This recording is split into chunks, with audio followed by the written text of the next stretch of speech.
All right, guys. Morning again. It's early in the morning.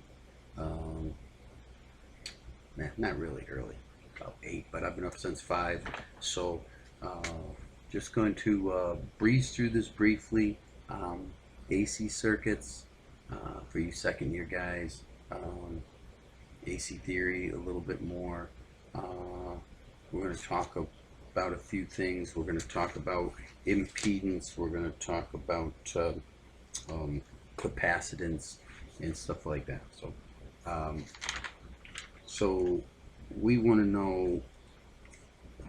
So capacitance. What is capacitance? It's the storage of electricity in a capacitor. Okay, so a capacitor is generally made with plates. It stores electricity. It stores it for when we need a certain amount at one given time. So um, they have capacitor motors, and the capacitor, stores that energy. It gives it to the motor when it needs it, so that the motor doesn't have to draw. Um, it takes it out of the capacitor. Um, you have capacitance in a line, which is kind of a free-flowing form of power in a way. You have inductance in a line, which is a restrictive form of power, which is um, um, a reaction with current flow based on the magnetic field. So you guys will learn more about this later on. Once you get out in the field, you're gonna learn more about this. But so regarding our questions, we're gonna talk about parallel and series circuit. Hold on, my Google clock's going off. It's making me crazy. All right, so hang on one second. Gotta listen to the music from the cuckoo.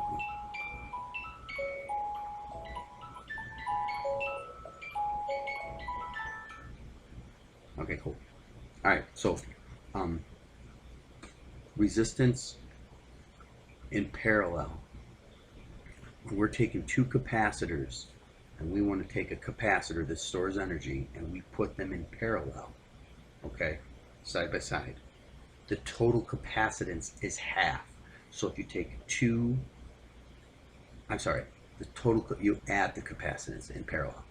Um, don't get this confused with the other things that we talk about, because those are resistors. So two parallel capacitors, if there's a 10 and a 10, we double it, it makes 20. If it's a 15 and a 15, we double it, it makes 30.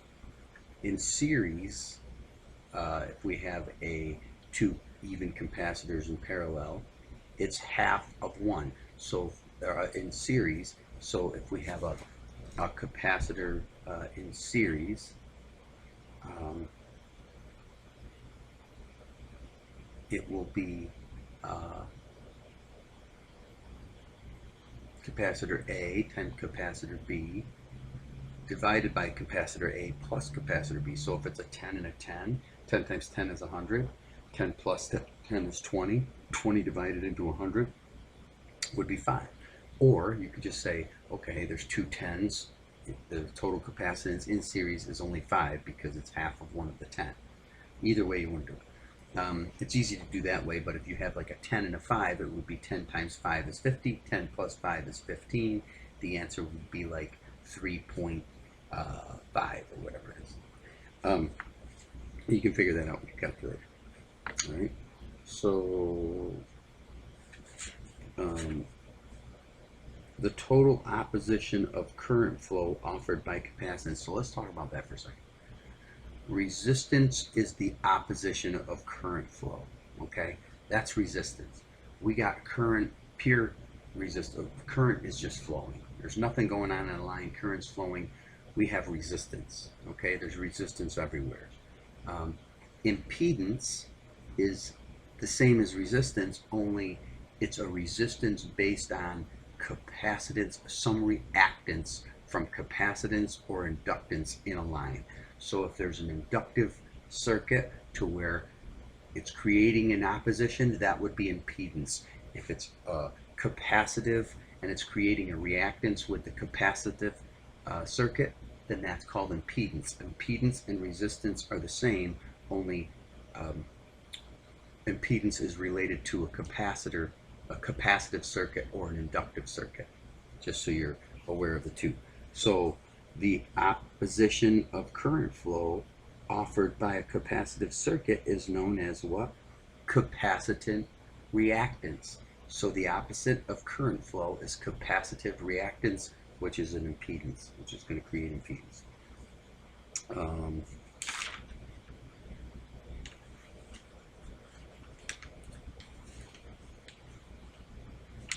So capacitive reactance is the opposition of flow.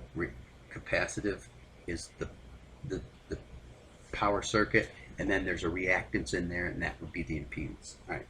So it would be capacitive reactance is the opposition of current flow. And anytime you guys get confused with these terminologies I use, like capacitive reactance, if I don't explain them right, just look them up. Just look it up online and look it up and get like the terminology of it, and it'll maybe give you a better understanding, because we don't get a lot of time to be able to spend on this stuff. The total opposition of current flow in an AC circuit is known as what? Total opposition of current flow? Impedance. That's the total opposition of current flow. The opposition of current flow, okay, you have resistance, but when you have impedance, it's because something in that circuit caused the resistance outside of just pure resistance. All right. Okay, so question number 1. The total capacitance of two 15 UF capacitors connected in parallel is what? Okay, 2 of them are connected in parallel. Is it 5, 10, 15, or 30? 2 15s in parallel. A5, B10, C15, D30. Number 12, the total capacitance of two 15 capacitors in series. So now you got two 15s in series. Is it 5, 7.5, C15, D30? Okay, number 14.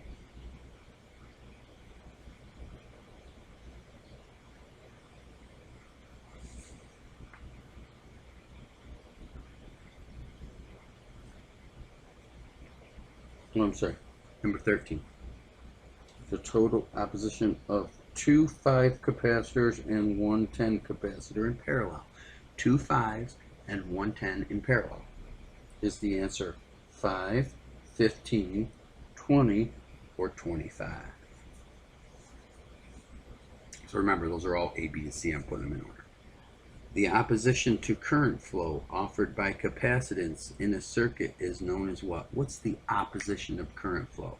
A, mutual inductance. B, pure resistance. C, inductive reactance. D, capacitive reactance. The opposition of current flow in a capacitive circuit. Number 15, the total opposition to current flow in an AC circuit is known as A, resistance. B, capacitive reactance. C, inductive reactance. D, impedance. All right. Okay, so tomorrow will be the last day I will give you guys any bookwork until Sunday.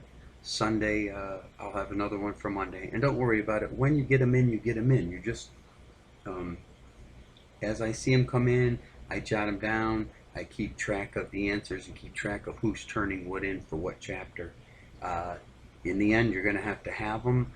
This is your grade. These are easy hundreds, and if you guys do these every single week, you'll have 500s a week. I mean, there's no way you can't get 100. You can go back through the video, you can look them up, you can do whatever way you want. So everybody should have a really good grade come to the end of the year, this quarter or the next marking period.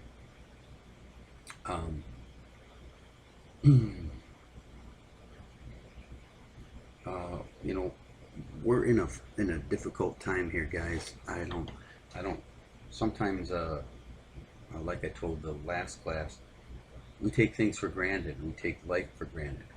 Right now, there's some people may feel, oh, it's only the flu. Some people might feel, oh, it's only sick people are dying. Only, uh, but anything can happen to anyone. I think it's just a bad strain of a bad virus. Yeah, coronavirus has been out for years and years and years. It's on the back of a Lysol can, but it's a new strain that is mutated, and it has to do with a disease from an animal.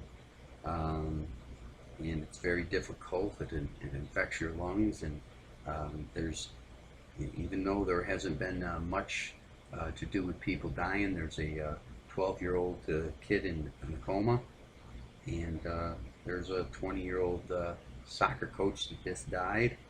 Um, so it can take anybody. I'm not trying to make you guys nervous, but I want to make you guys safe, and maybe you know this is a wake-up call that we all take life for granted, and anything can happen at any time. I mean, it was just 2 weeks ago we were plugging along in class, um, and now uh, we're sitting home because there's a virus in the world killing the world, and this is um, um, unrivaled in history. You guys are in a time that no one else will be able to say, hey, we lived in an era when the world actually shut down, because that's what has happened. Um, so hopefully everything turns out well, and everybody gets through this, and everybody's in good shape. So, but I'll talk to you guys tomorrow. Stay safe. We'll see you soon.